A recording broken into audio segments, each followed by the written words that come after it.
Ogai mar Azimio la Umoja Raila Odinga okwedo okang' mar doho yiene jolweny riwore kod apisa mag obila e kedo kod kweth mang'anyo e pacho ka.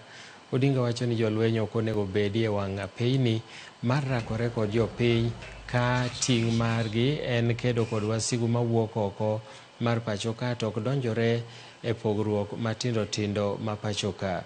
Bende noseodo kuom yie dwaro mar piny owacho. Ne okwayo oganda jo Kenya mondo ochung' motegno e kedo kod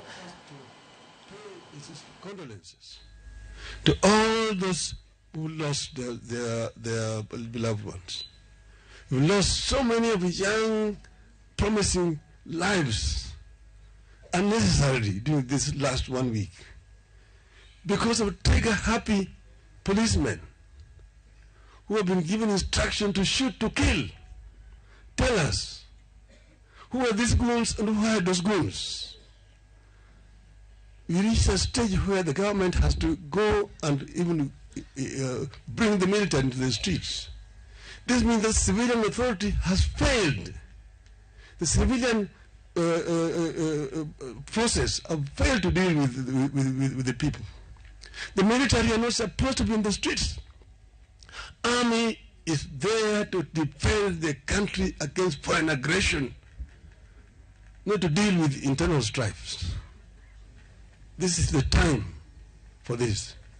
You're going to talk about the details of those engagement in the coming weeks. But we want to say that our people should continue to remain firm. God is with us. So without a majority in parliament and without legitimacy, I don't know how Ruto is going to manage to govern.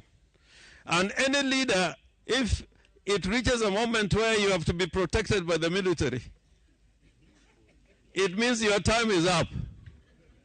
Your time is up.